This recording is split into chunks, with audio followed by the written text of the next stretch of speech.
So, Taylor, my name's Darcy, and I'm one of the personal trainers here at the gym. And you gave me a call last week that you wanted to talk about a few things, come down. You had a few health concerns, and you wanted to come down because you wanted to start engaging in physical activity again. So, do you want to explain to me a bit more about what's going on? Yeah, so I currently have three young kids and they love playing outside. And I've noticed recently that I've been getting out of breath with playing with them for about 5 minutes. I've had a discussion with my health nurse and we've done some tests, and she has recommended at least 3 times a week doing half an hour of physical activity. Yeah. So I guess looking for some guidance to get back into it. It's been a while, and I'm a little nervous to be honest. So I'm just looking for some guidance. Yeah, wonderful. Well, congratulations on actually coming down here. That's a big step. That means that you're taking it seriously and that you're knowing that, like you're recognizing that the health nurse and your health concerns are really important. So it's really good that you're taking that step and not just sweeping it under the rug. Yeah. So, do you have any reasons why at the moment that you don't currently engage in physical activity or exercise more so? So I feel like probably I have a 9 to 5 job, and then I have the kids of a morning and of an evening. So I feel like I don't have the time with that, but I do really know that I need to be making time for myself and my health. So I guess there's really no excuse for not having time, but I think it's also being afraid is a little bit of an aspect as well. Yeah, no, I can totally understand that. And look, we all have very busy lives, and like we all work 9 to 5, and sometimes Yeah. it's hard to juggle the kids and sport and being a good mum and a partner and playing with the dogs and Yeah. exercising at the end of the day sometimes is the last thing that you want to do. Yeah. So, going back to what exercise or physical activity can actually be a benefit to, it's not just losing weight or lowering your cholesterol. It can mean that you've had um, like boosting your endorphins, which gives you more energy. It can increase your sleeping pattern and sleeping for longer hours. Yeah. And then it can also improve your mood. So you might have even more motivation to say to the kids, come on, let's go play outside and things like that. Yeah. So do any of these, were you aware of any of those benefits? Did they sound attractive to you? Better sleep sounds great. Of an evening I get home, I do the kids, I bath, I do dinner, and then I'm up of all hours of the night, folding, washing, getting everything ready for the next day. So I probably only have 5 hours of sleep, which I can maintain, but I'm always so tired. So probably mainly that is trying to get me into a good routine that I can maybe wake up early and go to bed early instead of waking up early but going to bed late. Yeah, definitely. So, what would you think at the moment, like from what I've just heard you say, your main pros is that you definitely are interested in engaging in physical activity and you know that it's going to improve your overall health and your sleep and playing with your kids. And I suppose the cons at the moment is maybe, and correct me if I'm wrong, that sometimes it's just the last thing that you want to do of the day, and it is really hard to fit it in. Like being a mum and a wife and everything in between, it's hard to like schedule out time just for you to be able to go, right, this 30 minutes, like I'm going to work out. Yeah. So going back to what the doctor's recommendations were, you said on the phone that they have recommended at least, potentially, and we can work up to it, 30 minutes of exercise or physical activity 3 times a week. Yeah. So how are you feeling about that at the moment? Do you feel like that's going to be achievable, or does that scare you a little bit? It just scares me a little bit, just trying to figure out what days are best. Yeah. Prefer not to do anything on the weekend because of the kids. I want to spend all my time with them on the weekend. Yeah.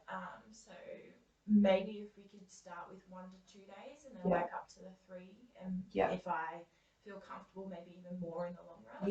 Yeah. So what we could even do is, because 30 minutes is a big chunk of time to just sort of wipe from your schedule and go, no, we're going to change things up like completely. I came up with a few ideas of what you could do is you were saying on the phone that you were getting puffed walking up and down the back stairs. Little things like when you notice that you're walking up the back stairs, maybe you walk up and down them 10 times, and that's a form of exercise just implemented into your day. It's not necessarily having to block out time and focus on it completely. Another thing I thought, when you're folding the washing or you're watching TV, maybe you could do 20 squats. Yeah. Like maybe you could implement little chunks of physical activity into your day Mhm. without having to, like I said before, schedule out a massive time slot. And then you could slowly work it up. So maybe you could do 10 minutes of walking up and down the stairs. Maybe you could do 10 minutes of a lower body workout that might be squats and lunges, or running on the spot or high knees and things like that. Yeah. So does that sound like it could be attainable?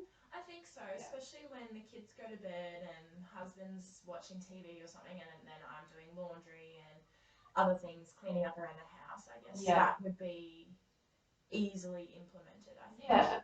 Yeah, and definitely just making that conscious decision of, oh, I'm walking up the stairs, I could go down and do it 10 more times. Yeah. And then, like we said, slowly implementing it to go, okay, guys, I am actually going to block out 15 minutes today.